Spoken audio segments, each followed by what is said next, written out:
আসসালামু আলাইকুম প্রিয় দর্শক, যেখান থেকে আমার ভিডিওটি দেখছেন সবাইকে আমার পক্ষ থেকে শুভেচ্ছা। আমাদের সমাজে মাঝে মধ্যে এরকম কিছু ঘটনা ঘটে যেগুলো দেখে আমরা ক্ষুব্ধ হয়ে যাই।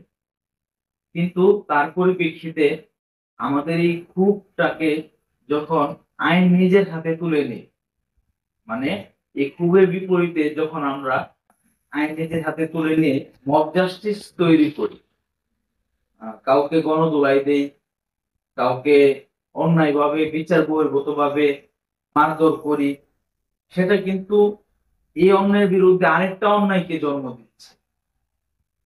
মব জাস্টিস কি? মব জাস্টিস হলো একটা অন্যায়ের বিরুদ্ধে গিয়ে আরেকটা অন্যায় করাকেই মব জাস্টিস বলে। এটা হচ্ছে আমার ধারণা।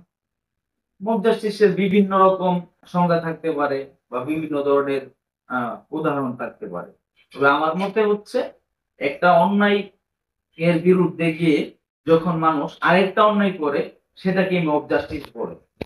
অপরদিকে মোরাল পলিসি, এটা হচ্ছে যখন কোনো মানুষ নিজেকে বিচারের দায়িত্বে বসিয়ে নেয়, মানে নিজেকে রক্ষক হিসাবে উনি বিবেচনা করেন এবং বিভিন্ন মানুষকে হেনস্থা করেন, অন্যায়ের বিরুদ্ধে গিয়ে আরো অন্যায় করেন, প্রেমিক প্রেমিকাদেরকে হয়রানি করেন এবং সমাজের বিভিন্ন কর্মকাণ্ডে সে নিজেই বিচার করার এখতিয়ার রাখে। ওটা হচ্ছে মোরাল পলিসি। ওই মোরাল পলিসিটাও কিন্তু আমাদের কাম্য নয়, কারণ এটাও একটা অন্যায়। আপনি কেউ অপরাধ করলে তার অপরাধ অনুযায়ী তাকে শাস্তি দিবেন, তাকে তদন্ত করে সে অপরাধযোগ্য প্রমাণিত হলে তখন তাকে বিচারের আওতায় আনবেন। দেশের বিচার বিভাগ আছে, তার বিচার করবে। কিন্তু বিচার নিজ হাতে তুলে নেওয়াটা ও একটা অন্যায়। মব জাস্টিস ও মোরাল পুলিশিং এটার কেন অন্যায়?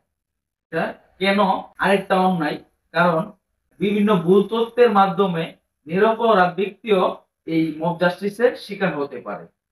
আমরা বাংলাদেশে দেখি বিভিন্ন জায়গায় গত 6 মাস 7 মাস যাবৎ মব জাস্টিস ক্রিয়েট করছে। এই মব জাস্টিসের ফলে নিরপরাধ নির্ভুল মানুষ এটার আহ, ফল ভোগ করতেছে।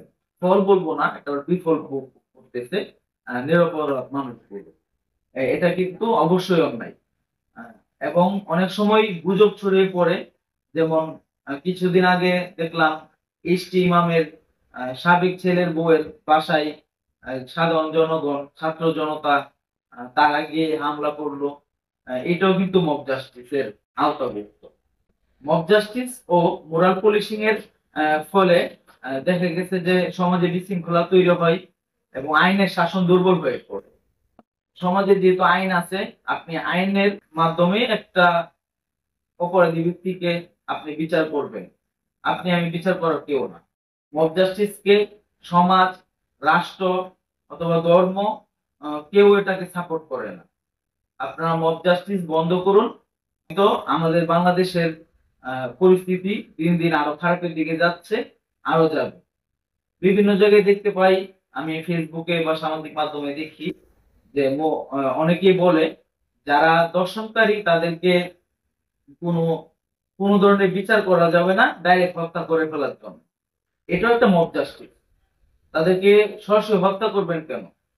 একজনের বিরুদ্ধে ধর্ষণের অভিযোগ আসলে আগে সেটা তদন্ত করতে হবে, তারপর সেটা প্রমাণিত হওয়ার পর বাংলাদেশের আইন অনুযায়ী ধর্ষণের যে শাস্তি, যাবজ্জীবন অথবা মৃত্যুদণ্ড, সেটা তার সেই আইন অনুযায়ী তার বিচার হবে। কিন্তু অনেকেই দেখা গেছে নিরপরাধ নিরপরাধ বা বিভিন্ন কারণে ধর্ষণ মামলার আসামি হয়ে থাকে। তো এরকম নিরপরাধ অনেকেও তো এটার মধ্যে পড়তে পারে এই মব জাস্টিসের ভিতরে। তাই মব জাস্টিস কোনো সমাধান নয়। আইন অনুযায়ী বিচার করুন, সেটাই সমাধান। আইন অমান্য করাটা অপরাধ, এটা জঘন্যতম অপরাধ। বাংলাদেশে ধর্ষণ মামলার মধ্যে আহ, একটা জরিপ বলছে যে প্রায় 30% মতো মামলা নিরপরাধ ব্যক্তিদেরকে করা হয়। অন্যান্য বিভিন্ন হিংসা বিদ্বেষের থেকে তাকে ধর্ষণ মামলায় ফাঁসানো তো এই 30% তো ভিউজ একটা পরিমাণ, অনেক বিশাল একটা পরিমাণ। এই তারাও তো এই মব জাস্টিসে পড়তে পারে। কয়েকদিন আগে দেখলাম আমাদের আইন উপদেষ্টা 90 দিনের মধ্যে বিচার করার জন্য বলেছে। অনেকেই এটার বিরোধিতা করছে যে এতদিন কেন লাগবে, 90 দিন কেন লাগবে, অতি দ্রুত বিচার করতে হবে। এখানে আপনার বুঝতে হবে যে বিচার প্রক্রিয়ার একটা দিক আছে, বিষয় আছে। ওই বিষয়গুলো সম্পূর্ণ করতে 90 দিন আমার মনে হয় যে কম সময়। এই 90 দিনের মধ্যে যদি দর্শন মামলার বিচার কার্যক্রম শেষ করা যায় তাহলে তো আলহামদুলিল্লাহ, এটা আমাদের জন্য অনেক বড় পাওয়া। এর মধ্যে কিন্তু শেষ হবে না, আরো সময় যাবে, আপিল করবে একটা মামলার, ওই সময় আরো বাড়তে থাকে। তো 90 দিন বলছে, এটা আমি আসলে খুশি হয়েছি। অনেকে এই বিষয়টা নিয়ে হয়তো বা দ্বিমত পোষণ করতে পারে, এতে আসলে আমার আসলে কিছু বলার নেই। তবে সর্বোপরি বলতে চাই যে মব জাস্টিস, মোরাল পলিসিং এগুলো বন্ধ করুন। এটি কোনো সমাধান নয়।